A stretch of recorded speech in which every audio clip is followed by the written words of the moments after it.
Assalamu alaikum wa rahmatullahi wa barakatuh. Welcome everyone in today's class. Our textbook is Weekend 2 and today inshallah we will cover Unit 3, My Day, Animals, Places. The lesson is Words on page 22.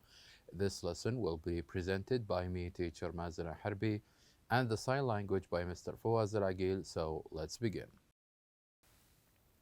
Quick revision in our last lesson. In our last lesson, we did listen to a chant, and after we listened to a chant, we tried to fill in the chant with the required words.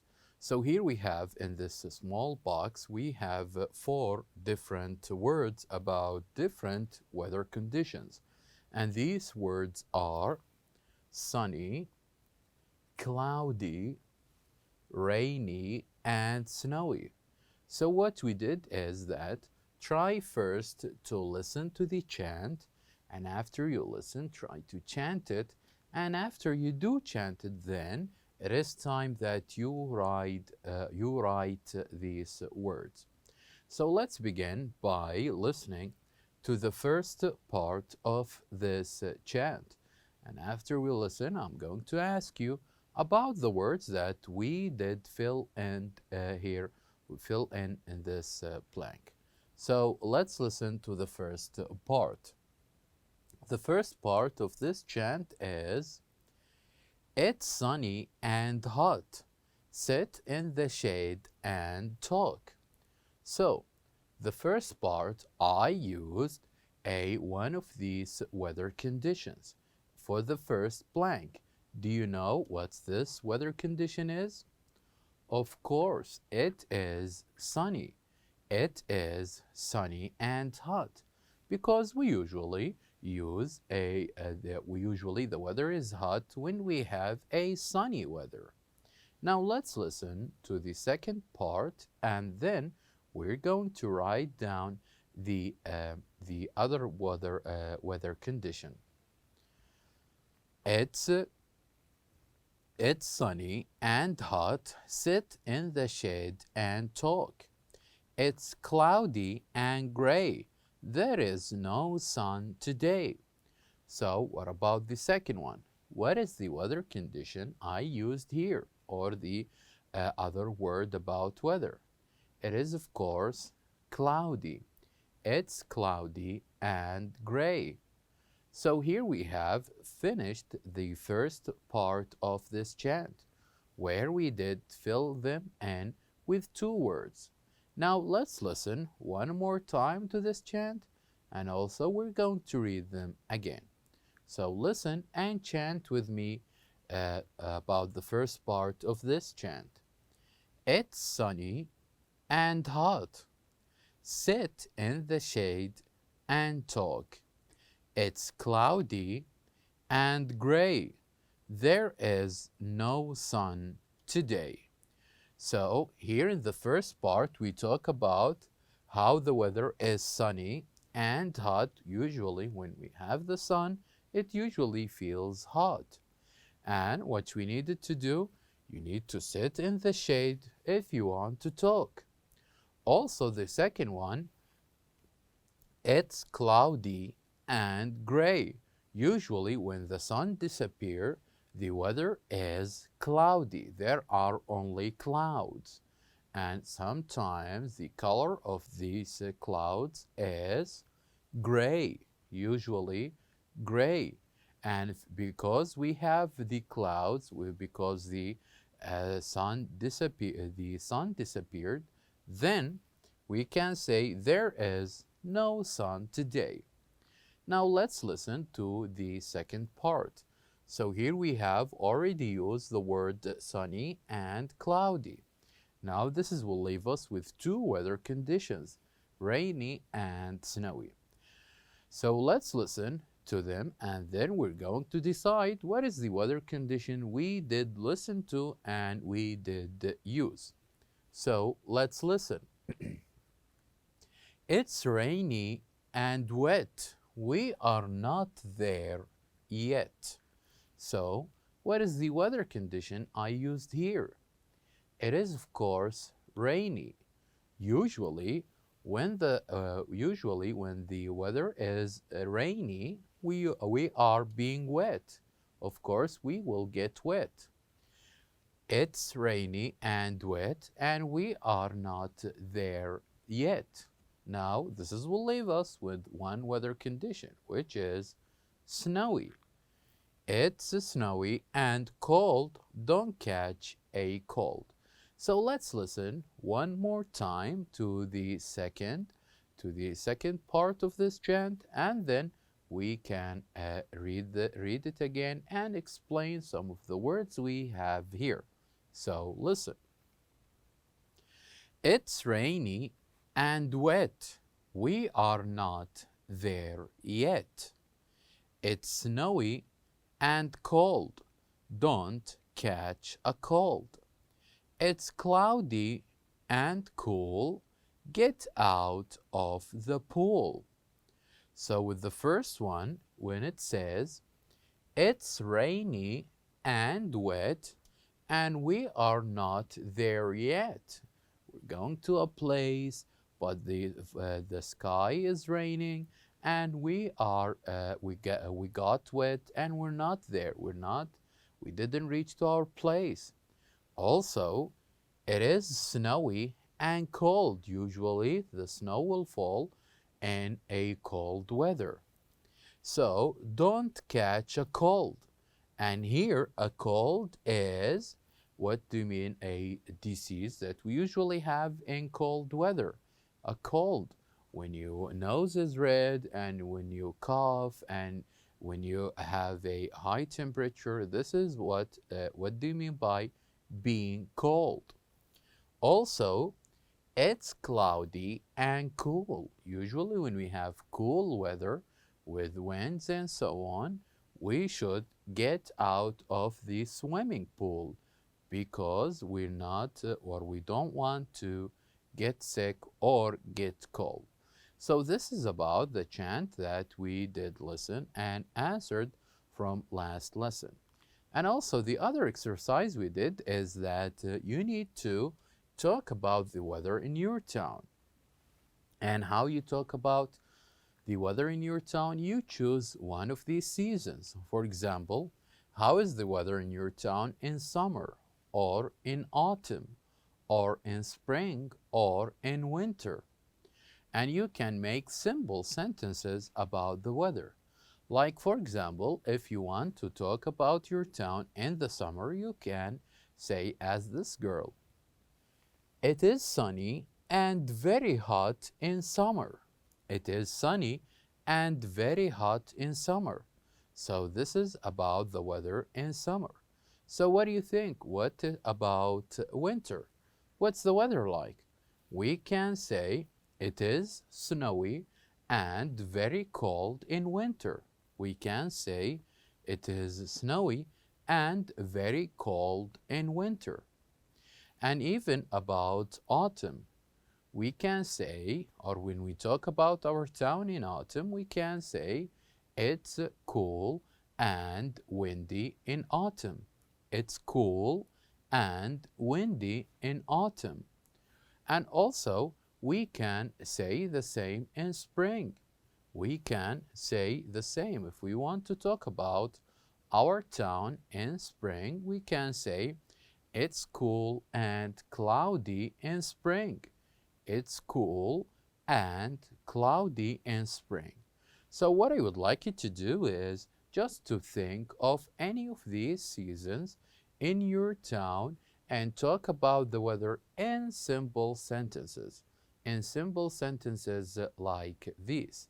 And when you do, try to share it with your classmates in your classroom or with your family member. This will help you to practice more English and also will help you to talk about different weather conditions in different seasons.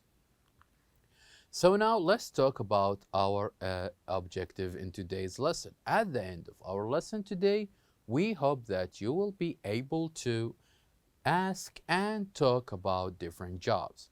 And to do this, I would like you please to open your books on page 22. Now on page 22, what you're going to do is you're going to listen and practice the different jobs that you're going to hear.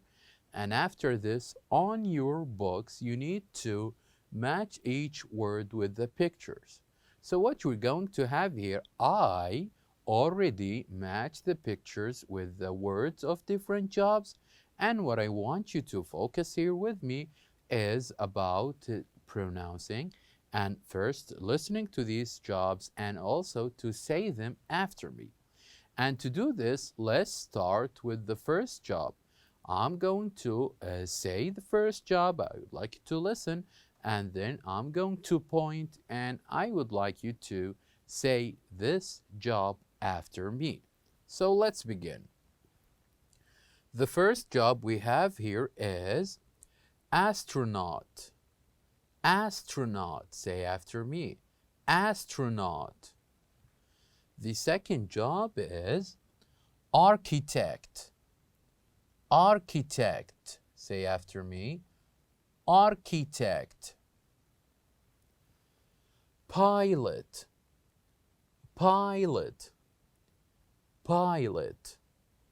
Very well. So the first three jobs we have here is astronaut, who works in the space, architect, who usually build houses and bridges, pilot, who usually fly planes. Now this is about the first three jobs. Let's listen to three more. Cook. Cook, say after me. Cook.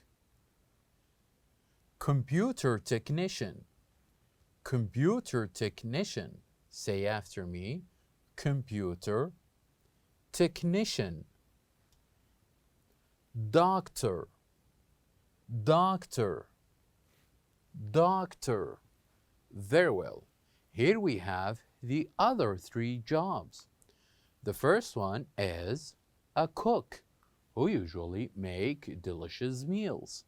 Cook. The other one is computer technician, the one who usually fix things with computer, fix any problems and repair computers. This person, we call it computer technician. Also, the other job we have is a doctor who works in a hospital. Now, this will leave us with the last four different jobs. Let's listen to them. Teacher. Teacher, say after me. Teacher. Farmer. Farmer. Farmer. Firefighter. Firefighter. Firefighter. Businessman. Businessman.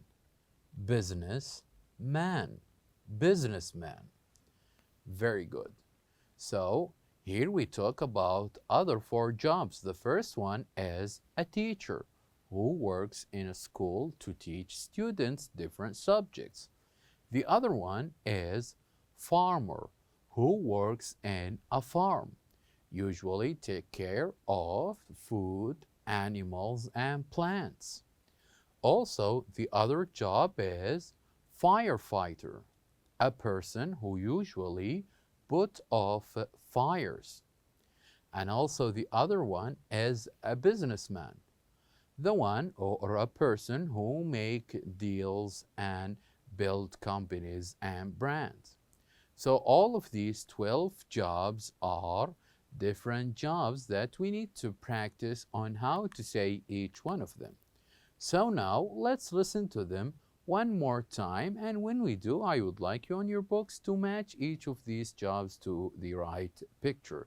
So the first one we have is astronaut, architect, pilot, cook, computer technician, doctor, teacher, farmer, firefighter, businessman.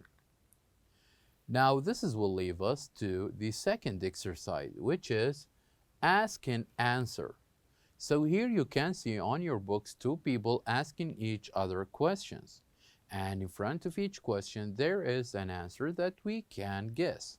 For example, if you want to ask someone or tell someone you are thinking of a job, and the role of this someone is to try to guess what the job are you thinking about.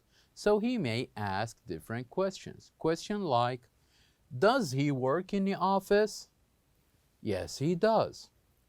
And is he an architect? Because we know architects work in offices. No, he isn't. So is he a technician? The other job that we read is a technician. The computer technician usually work in an office. No, he isn't. So when you fed up, when you don't have any more question, you can say, I give up. Okay, I have no more question. I give up. What does he do? What is the job you have in mind? He is a businessman. So you can think of any job and ask someone to guess what the job you have. And you can even switch rule where you can ask these questions to guess. And the last thing we have is grammar toolbox. So in the grammar toolbox, when we want to ask about a job of a person, we say, what does he do? Or if we're asking about a woman, we say, what does she do? And with the answers, we start our answer with, he or she is a teacher. The same goes here with the other question. Does he or she work in an office? This question helps us when we want to guess. And also, if we answer with yes, we would say, yes, he does, or yes, she does, or no, he doesn't, or no, she doesn't. And if we want to have, or we want to talk about the person, if he is a man, we would say, he works at the airport. If she is a woman, we would say, she works at the airport. So this rule is important for us to know how to ask about different jobs when we want to guess. So at the end, it is important that we can talk about jobs and also to say what someone does. So now we have reached the end of our lesson. Thank you for watching, and I'll see you next time.